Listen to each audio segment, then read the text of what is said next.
जय श्री राधे। सभी सुनने वाले भक्तों की जय हो। आज से हम एक सीरीज शुरू करने जा रहे हैं जिसमें गीता के सभी अध्यायों को बहुत ही सरल और सिंपल भाषा में सुनेंगे, जानेंगे और समझने का भी प्रयास करेंगे। आज की वीडियो में हम गीता के प्रथम अध्याय की सरल व्याख्या करेंगे। गीता का उपदेश भगवान श्री कृष्ण ने अर्जुन को तब दिया था जब वह महाभारत के युद्ध में अपने सगे संबंधियों को युद्ध में अपने विपक्ष में खड़े देखकर विचलित हो गया था। उसने सोचा था कि क्या मुझे अपने सगे संबंधियों के साथ ही युद्ध करना पड़ेगा। वह हताशा में डगमगाता हुआ रथ पर ही बैठ गया था।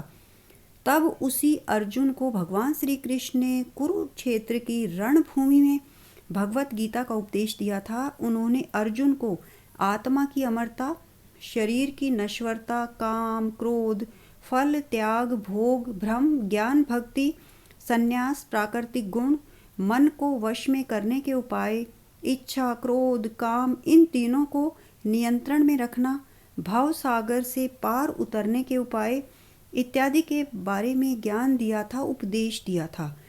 यही ज्ञान श्री कृष्ण का अमूल्य गीता ज्ञान कहलाया। आपने अभी तक चैनल अध्यात्म कथा सागर को सब्सक्राइब नहीं किया है तो आप कर लीजिए। बेल आइकन को भी प्रेस कीजिए ताकि भविष्य में आने वाली किसी भी वीडियो की नोटिफिकेशन आप तक सबसे पहले पहुंचे और सीरीज की कोई भी वीडियो आपसे मिस ना हो। श्रीमद् भगवत गीता में भगवान श्री कृष्ण कह रहे हैं कि एकम शास्त्रम देवकी पुत्र गीतम, एको देवो देवकी पुत्र एव, एको मंत्र तस्य नामामि यानि, कर्मापेकम तस्य देवस्य सेवा। भगवान श्री कृष्ण कहते हैं कि गीता एकमात्र शास्त्र है जिसका भगवान श्री कृष्ण के श्री मुख से गायन हुआ है। एक ही मंत्र है, वह है भगवान श्री कृष्ण का नाम, और एकमात्र कर्म है, वह है भगवान की सेवा। शास्त्रों में कहा गया है कि इस सृष्टि में, संसार में मनुष्य ही एकमात्र वह प्राणी है जो परमात्मा तक की दूरी तय कर सकता है। मनुष्य के बारे में कहा जाता है कि अगर वह गिरना चाहे तो असुरों से भी नीचे गिर सकता है, और अगर उठना चाहे तो देवताओं से भी ऊपर उठ सकता है। श्रीमद् भगवत गीता हिंदुओं के उत्तम ग्रंथों में से एक है। महाभारत के अनुसार कुरुक्षेत्र के युद्ध में भगवान श्री कृष्ण ने गीता का संदेश अर्जुन को सुनाया था। यह महाभारत के भीष्म पर्व के अंतर्गत दिया गया है। श्रीमद् भगवत गीता विश्व विख्यात महाकाव्य है। भगवत गीता में 18 अध्याय और 700 श्लोक हैं। पहला अध्याय है गीता की पृष्ठभूमि। कौरवों और पांडवों के बीच हुआ आज तक का सबसे घमासान महाभारत का युद्ध था। कौरवों के पिता धृतराष्ट्र ने पांडवों को उनका अधिकार देने से मना कर दिया था। पांडवों ने अपना अधिकार पाने के लिए कई यत्न किए, यहाँ तक कि भगवान श्री कृष्ण को भी कौरवों के पास शांति दूत बनाकर भेजा। लेकिन अपनी ताकत के अहंकार में दुर्योधन ने जब 5 गांव भी देने से मना कर दिया और किसी की भी बात नहीं मानी, तो अंत में युद्ध ही एकमात्र रास्ता बचा था जो पांडवों को उनका गौरव और सम्मान दिला सकता था।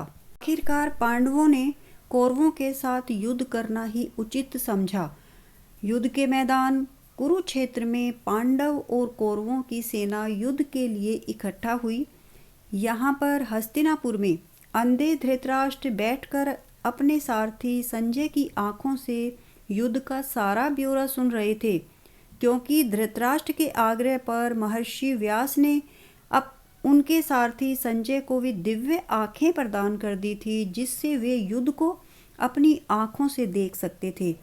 इस युद्ध के बारे में धृतराष्ट्र संजय से पूछते हैं, धर्म क्षेत्रे कुरुक्षेत्रे संवेतायुयुत्सवा मामका पांडवा श्रेवे किम कुर्वते संजय।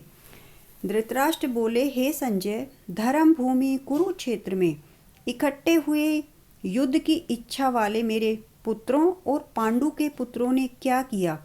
संजय ने कहा, हे राजन, पांडु पुत्रों द्वारा सेना की व्यूह रचना देखकर राजा दुर्योधन अपने गुरु के पास गया और कहने लगा, हे आचार्य, पांडुपुत्रों की विशाल सेना को देखिए, जिसे आपके बुद्धिमान शिष्य द्रुपद के पुत्र ने इतने कौशल से व्यवस्थित किया है। इस सेना में भीम और अर्जुन के समान युद्ध करने वाले अनेक वीर धनुर्धर हैं, जैसे सात्यकी, विराट और राजा द्रुपद आदि। ये सब बताकर आगे दुर्योधन कहने लगे, किंतु हे ब्राह्मण श्रेष्ठ आचार्य, आपकी सूचना के लिए मैं अपनी सेना के उन नायकों के विषय में भी बताना चाहूँगा जो मेरी सेना को संचालित करने में विशेष रूप से निपुण हैं। एक तो स्वयं आप हैं और पितामह भीष्म, कर्ण, संग्राम विजयी कृपाचार्य तथा वैसे ही अश्वत्थामा, विकर्ण और सोमदत्त का पुत्र भूरिश्रवा आदि हैं, जो युद्ध में सदैव विजयी रहे हैं। दुर्योधन ये सब आचार्य को बता ही रहे थे कि तभी कुरुवंश के सबसे वृद्ध परम प्रतापी पितामह ने सिंह गर्जना की सी ध्वनि करने वाले अपने शंख को उच्च स्वर से बजाया, जिससे दुर्योधन को हर्ष हुआ। इसके बाद शंख, नगाड़े, बिगुल, तुरही सहसा एक साथ बज उठे। वह संवेद स्वर अत्यंत कोलाहलपूर्ण था। दूसरी ओर से श्वेत घोड़ों द्वारा खींचे जाने वाले विशाल रथ पर आसीन श्री कृष्ण तथा अर्जुन ने अपने अपने दिव्य शंख बजाए। भगवान कृष्ण ने अपना 5 जन्य शंख बजाया। अर्जुन और भीम ने भी शंख बजाए।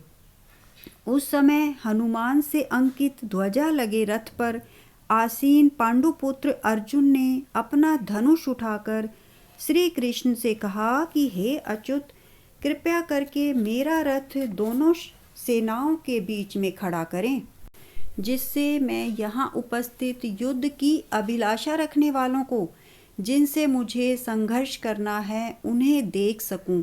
मुझे उन लोगों को देखने दीजिए जो यहाँ पर धृतराष्ट्र के दुर्बुद्धि पुत्र दुर्योधन को प्रसन्न करने की इच्छा से लड़ने के लिए आए हुए हैं। संजय धृतराष्ट्र को आगे बताते हुए कहते हैं कि हे भरतवंशी, अर्जुन द्वारा ऐसा कहने पर भगवान कृष्ण ने दोनों दलों के बीच में उस उत्तम रथ को लाकर खड़ा कर दिया और भीष्म, द्रोण तथा विश्व भर के अन्य समस्त राजाओं के सामने भगवान ने कहा कि हे पार्थ, यहाँ पर सारे एकत्र कुरुओं को देखो। अर्जुन ने वहाँ पर दोनों पक्षों की सेनाओं में मध्य में अपने चाचा, ताऊओं, पितामहों, गुरुओं, मामाओं, भाइयों, पुत्रों, पोत्रों, मित्रों, अपने शुभ चिंतकों को भी देखा।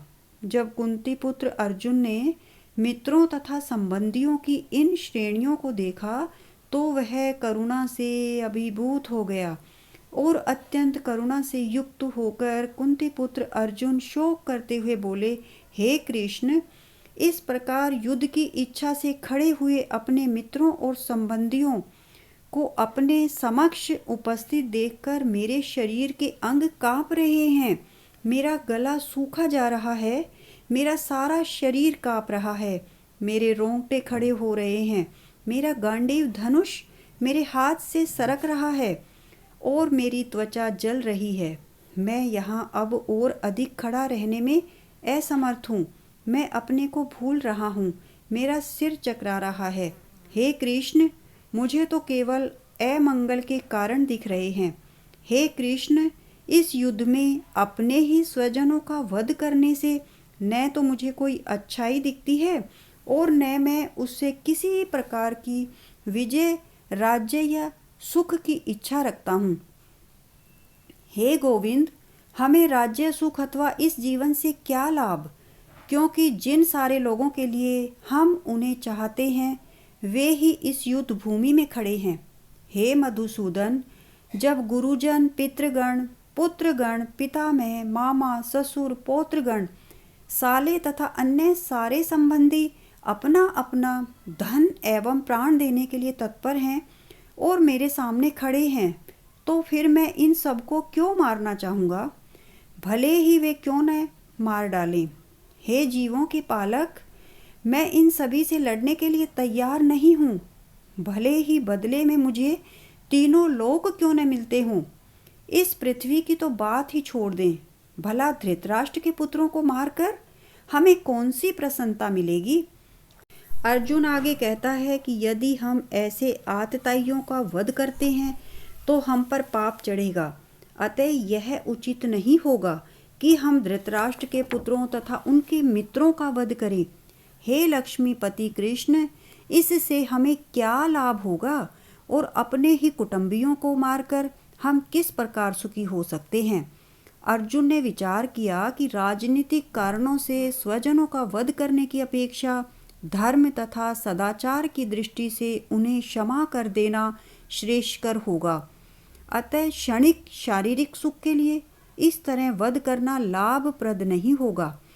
आगे अर्जुन कहते हैं कि हे जनार्दन, यद्यपि लोभ से अभिभूत चित्त वाले ये लोग अपने परिवार को मारने या अपने मित्रों को मारने में कोई दोष नहीं देखते, किंतु हम लोग जो परिवार के विनष्ट करने में अपराध देख सकते हैं, ऐसे पाप कर्मों में क्यों प्रवृत्त हों। क्षत्रिय से यह आशा नहीं की जाती कि वह अपने विपक्षी दल द्वारा युद्ध करने या जुआ खेलने का आमंत्रण दिए जाने पर मना करे। ऐसी अनिवार्यता में अर्जुन लड़ने से इनकार नहीं कर सकता, क्योंकि उसको दुर्योधन दल ने ललकारा था। इस प्रसंग में अर्जुन ने विचार किया कि हो सकता है कि दूसरा पक्ष इस ललकार के परिणामों के प्रति अनभिज्ञ हो, किंतु अर्जुन को दुष्परिणाम दिखाई पड़ रहे थे। वह युद्ध न लड़ने के अनेक तर्क दिए जा रहा था, अतः वह इस ललकार को स्वीकार नहीं कर सकता। अर्जुन का मानना है कि कुल का नाश होने पर सनातन कुल परंपरा नष्ट हो जाती है और इस तरह शेष कुल भी अधर्म में प्रवृत्त हो जाता है। आगे अर्जुन और तर्क देता है और कहता है कि हे कृष्ण, जब कुल में अधर्म प्रमुख हो जाता है तो कुल की स्त्रियां दूषित हो जाती हैं और स्त्रीत्व के पतन से अवांछित संतानें उत्पन्न होती हैं, जिससे मानव जाति पर युद्ध और महामारी का संकट छा जाता है। अब आगे अर्जुन और भी तर्क देता है कि अवांछित संतानों की वृद्धि से निश्चय ही परिवार के लिए तथा पारिवारिक परंपरा को विनष्ट करने वालों के लिए नारकीय जीवन उत्पन्न होता है। ऐसे पतित कुलों के पुरखे पितर गिर जाते हैं, क्योंकि उन्हें जल और पिंडदान देने की क्रियाएं समाप्त हो जाती हैं। कभी कभी पितरगण किसी पाप कर्म के कारण प्रेत योनि में भी हो सकते हैं। पितरों को इस तरह की सहायता पहुंचाना कुल परंपरा है, और जो लोग भक्ति का जीवन यापन नहीं करते उन्हें ये अनुष्ठान करने ही पड़ते हैं।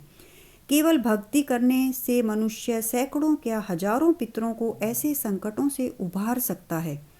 प्रजापालक कृष्ण, मैंने गुरु परंपरा से सुना है कि जो लोग कुल धर्म का विनाश करते हैं वे सदैव नरक में वास करते हैं। जिस व्यक्ति ने पहले ज्ञान प्राप्त कर रखा है, उस व्यक्ति की सहायता के बिना कोई भी वास्तविक ज्ञान तक नहीं पहुंच सकता है। अर्जुन आगे कहता है कि ओह, कितने आश्चर्य की बात है कि हम सब जघन्य पापकर्म करने के लिए उद्यत हो रहे हैं। राज्य सुख भोगने की इच्छा से प्रेरित होकर हम अपने ही संबंधियों को मारने पर तुले हैं। अर्जुन फिर आगे तर्क देके कहता है कि शस्त्रधारी धृतराष्ट्र के पुत्र मुझ निहत्ते तथा रणभूमि में प्रतिरोध न करने वाले को मारे, मेरे लिए यही श्रेयस्कर होगा। अब ये सभी बातें संजय धृतराष्ट्र को बताते हुए आगे कहते हैं कि युद्ध भूमि में इस प्रकार कहकर अर्जुन ने अपना धनुष तथा बाण एक ओर रख दिया और शोक संतप्त चित्त से रथ के आसन पर बैठ गया। इस तरह से हमने देखा कि शक्तिशाली योद्धा अर्जुन युद्धाभिमुख विपक्षी सेनाओं में अपने निकट संबंधियों, अपने शिक्षकों, गुरुओं तथा मित्रों को युद्ध में अपना अपना उत्सर्ग करने के लिए उद्यत देखता है। वह शोक तथा करुणा से अभिभूत होकर अपनी शक्ति खो देता है। उसका मन मोहग्रस्त हो जाता है और वह युद्ध करने के अपने संकल्प को त्याग देता है। गीता में जहाँ अध्यात्म के साथ साथ दर्शन शास्त्र हैं, वही इसमें मानव जीवन में उठने वाली हर समस्या का समाधान भी है। गीता बताती है कि युद्ध हमें बाहर वाले शत्रु के साथ ही नहीं, अपने भीतर बैठे शत्रुओं से भी लड़ना है। भगवत गीता अपने कर्तव्य से भटके मनुष्य को मार्गदर्शन कराती है और वही गीता उसे जीवन में अध्यात्म और धार्मिक मार्ग भी बताती है। जीवन में हमारे शत्रु बहुत हैं, वे ना केवल बाहर के हैं बल्कि हमारे अंदर भी हैं। यहीं पर मुक्ति पाना गीता का उपदेश है। गीता में मोक्ष प्राप्ति के लिए 4 मार्ग बताए गए हैं: ज्ञान का मार्ग, कर्म का मार्ग, ध्यान का मार्ग और भक्ति का मार्ग। ये मार्ग उलझन भरे भव सागर से निकलने के रास्ते हैं। अब हम नेक्स्ट वीडियो में मिलेंगे, जिसमें श्री कृष्ण शोक तथा करुणा से अभिभूत अर्जुन को समझाएंगे। गीता के अध्याय 2 को हम सुनेंगे, जानेंगे और समझने का प्रयास भी करेंगे। आपको अगर ये वीडियो अच्छी और ज्ञानवर्धक लगी तो प्लीज़ इसे लाइक और शेयर करें और कमेंट बॉक्स में भगवान श्री कृष्ण की जय अवश्य लिखें। धन्यवाद।